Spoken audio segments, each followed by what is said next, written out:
السلام عليكم. عليكم السلام ورحمة الله. استاذ سعد سادر، عضو لجنه التربيه والتعليم في مجلس محافظه بغداد. استاذ، اليوم اكو تكريم للكوادر التربويه، للكوادر المتميزين.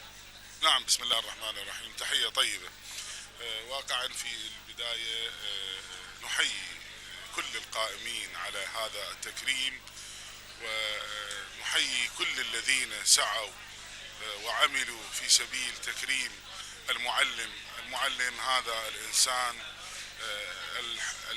الواقعي، الإنسان الذي يعد جيل مستقبلي، جيل لبناء أمة. حقيقة هذا التكريم إنما جاء اليوم ليعطي للمعلم دوره وللتربوي دوره وحقه في بناء المنظومة التربوية. ما قام به اليوم مركز الإبداع التربوي من تبنيه لهذا التكريم إنما يأتي دلالة على احترامهم وتقديرهم واعتزازهم للدور الكبير الذي يقوم به التربوي المعلم. بالاونه الاخيره اكو اعتداءات على التربويين، يعني بالاخص المعلمين والمدرسين، وشنو الحل لهذا الشيء؟ نعم، حقيقة نحن مثلكم نعاني من قضية بعض الاعتداءات للأسف. أعتقد هذه الاعتداءات تأتي من خلال الجهل بإمكانية المعلم والجهل بالمنظومة التربوية التي لابد أن تدعم بشكل كبير بدل أن تحارب وبدل أن تهدد. حقيقة المعلم في العراق اليوم أصبح إنسان لربما لا يملك القدرة، أقصد القدرة الحكومية على الدفاع عن نفسه أو على أخذ حقوقه. يعني قانون حماية المعلم مغيب تماما عن وضع المعلم وعن مساعدة المعلم. لذلك ندعو الجهات الحكومية والحكومات المحلية لإعطاء دور أكبر ولإعطاء مساحة أكبر للجهات التي تختص بخدمة المعلم العراقي لكي يحافظ عليه، على الأقل يحافظ على سمعته من التعديات ومن التهديدات. شكرا جزيلا استاذ العزيز، الله يبارك فيك، الله يخليك. السلام عليكم. السلام ورحمة الله وبركاته. اليوم احنا مجلس محافظة بغداد اكو تكريم للكوادر التربوية المتميزين، شلون كان؟ شنو المعايير؟ اموالها منين؟ خاصة من الدولة؟ اريد نعرف استاذ من عندك. بسم الله الرحمن الرحيم. تحت شعار بالعلم والعمل نبني العراق، يقيم مركز الإبداع التربوي بالتعاون مع لجنة التربية والتعليم في مجلس محافظة بغداد حفلا تكريميا للكوادر التربوية المتميزة في محافظات بغداد، المديريات الستة في الرصافة 3 مديريات وفي الكرخ 3 مديريات. طبعا كان هناك معايير لتكريم هؤلاء التربويين المتميزين، وتم هناك تشكيل لجنة من قبل مركز الإبداع التربوي وكذلك لجنة التربية والتعليم في مجلس محافظة بغداد لاختيار المبدعين والمتميزين التربويين، وتم تكريمهم من خلال هذه اللجنة التربوية في مجلس محافظة بغداد قاعة الرافدين. ما شاء الله عليكم مبدعين. الله يسلمك استاذ رياض، انت الابدع. الله يخليك. من الاخير استاذ، اكو اعتداء على من اولياء الامور على المعلمين والكوادر التربويه. بصفتكم انتم مدير مركز الابداع التربوي، شنو اللي قمتوا به للمعلم؟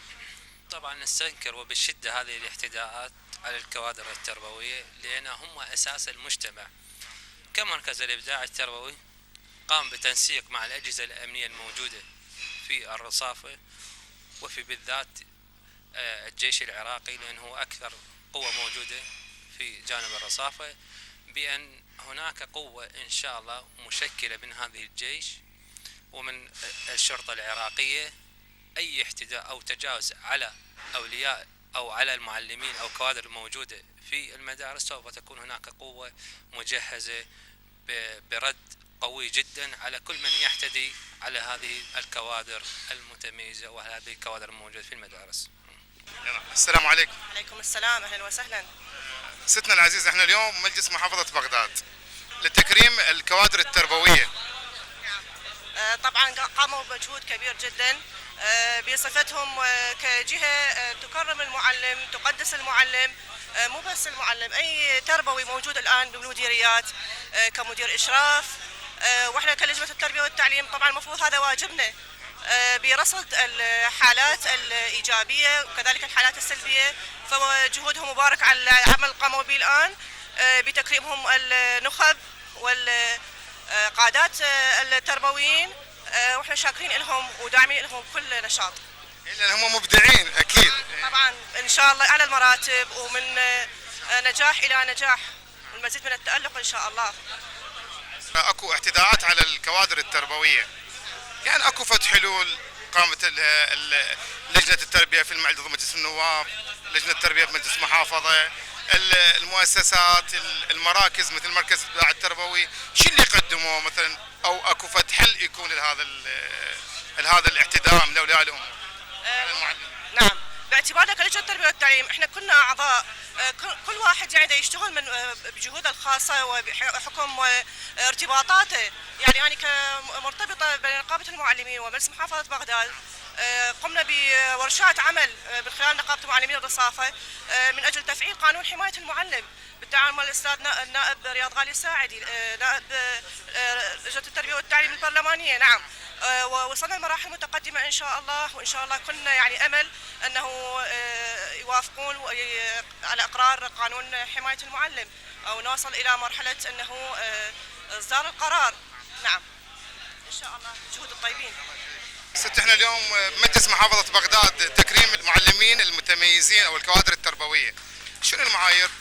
احنا مجموعة من شباب مركز الإبداع التربوي قمنا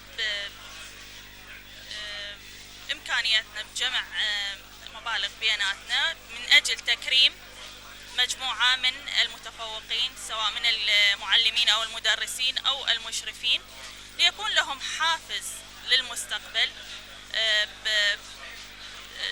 للنهوض بالعملية التربوية، وهذه بداية أو خطوة نتمنى أن تنتشر في جميع المحافظات لتحفز جميع المعلمين والمدرسين ليقدموا ما هو أفضل للبلد والوطن. اعتداء من أولياء الأمور على المعلم والكوادر التربوية، أكو فد حل، أكو فد قانون؟ احنا في الآونة الأخيرة وبتوجيهات من معالي وزير التربية تم تفعيل مجلس الآباء ليكون هناك تعاون بين أولياء الأمور والواقع التربوي أو الإدارة، نقصد بها الإدارة المدرسية. فنجح هذا المشروع، مشروع مجلس الآباء، وصار هناك تفاعل كبير بين المدرسة وبين ولي الأمر.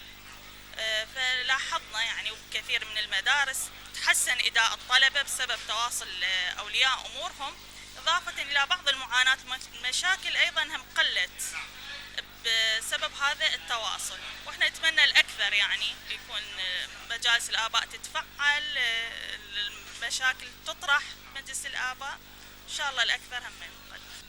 السلام عليكم. وعليكم السلام. أستاذ احنا اليوم أكو تكريم للكوادر التربوية داخل مجلس محافظة بغداد، منو اللي قام به؟ قام بهذا التكريم مركز الإبداع التربوي بشمول المعلمين المتميزين بتربية الكرخ والرصافة عامة، وتم اختيارهم وفق ضوابط تميزهم، وتم انتقائهم من مجموعة أخرى، وإن شاء الله يكون هذا التكريم حافز للآخرين أن يحذون حذو المعلمين الأوائل اللي قام مركز الإبداع التربوي بالتعاون مع مجلس محافظة بغداد بتكريمهم.